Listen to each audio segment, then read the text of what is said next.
Hello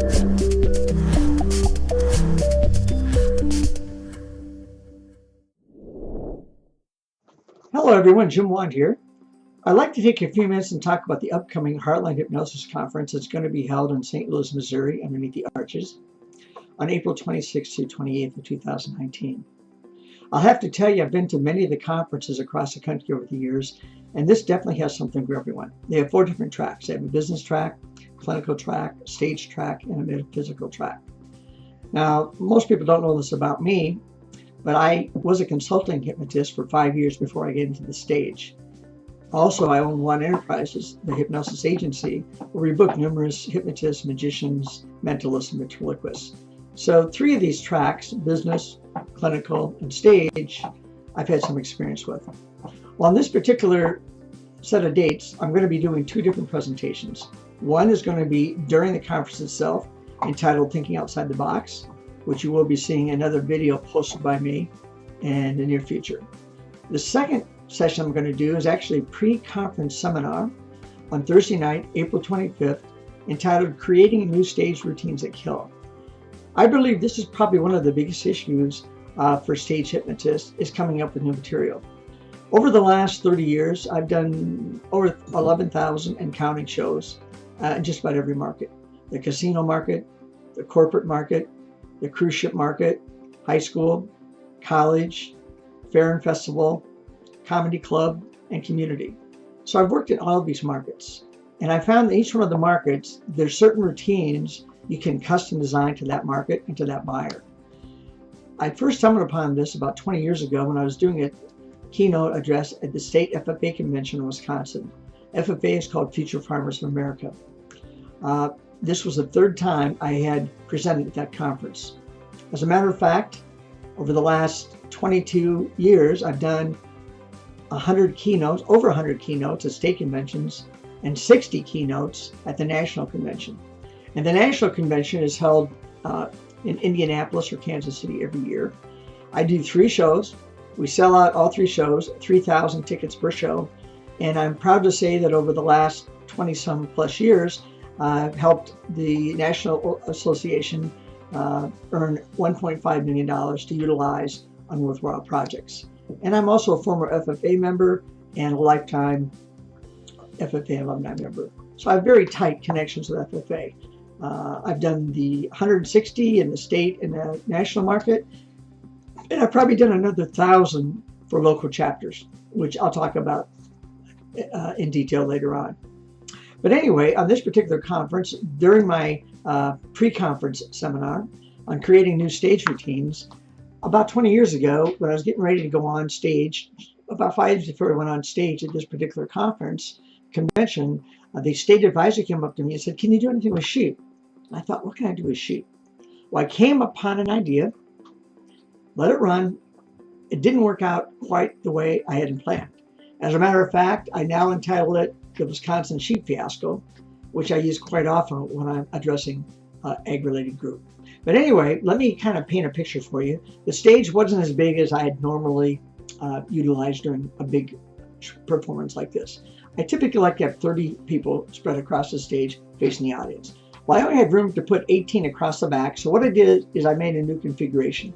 I put 2 lines facing one another, and then the back row. So I had 18 back here, and then I had 8 on each side.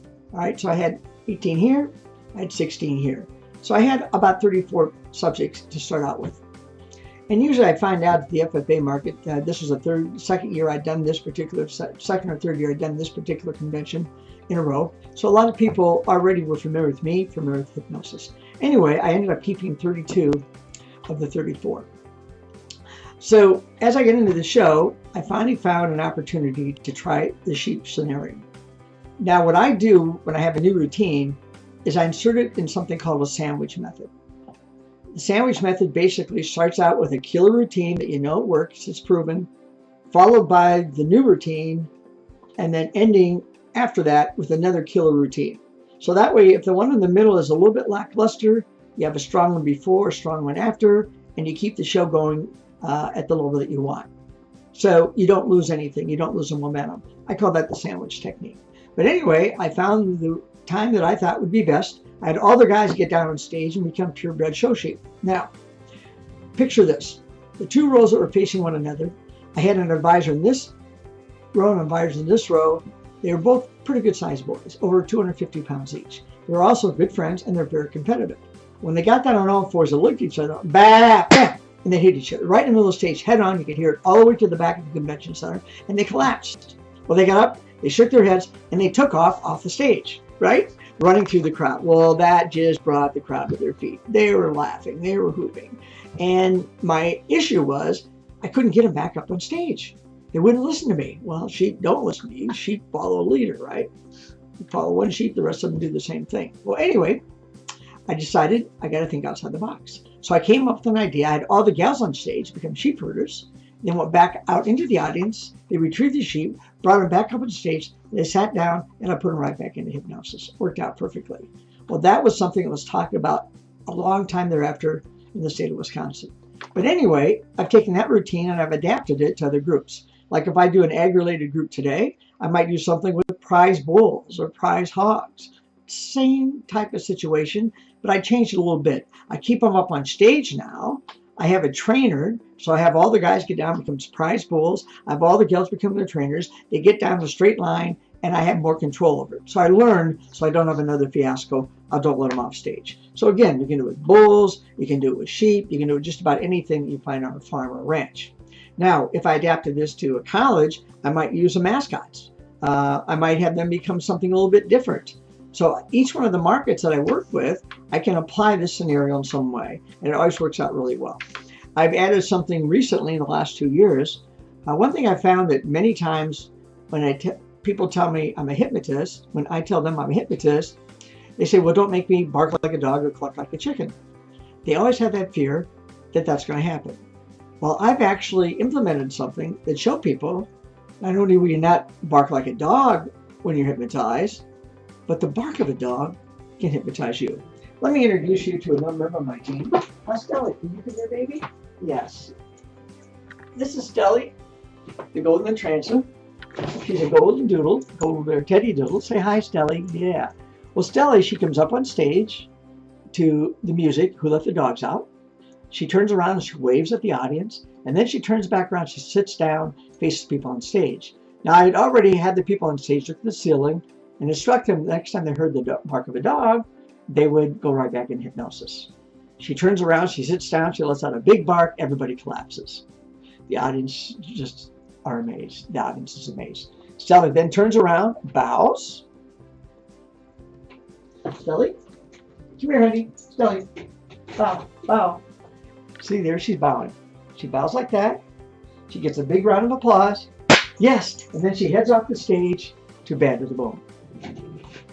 I mean, it's a hook. And it's also something I can't use every time, but if I don't have her with me, I have it on video that I can show overhead.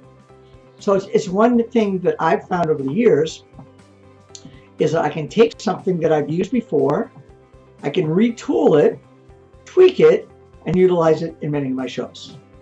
Another thing that I do, and I'm just going to talk about this real quickly, is for my college audiences and high school audiences, I change my shows every year. I change them totally. And that's why I get so many repeat and referral bookings. College circuit, I have over 2,500K plus clients. These are colleges I've been performing at once or twice a year for almost 30 years. During the summertime, I'll get a couple high school students, a couple college students. We'll have kind of a retreat for a day or so.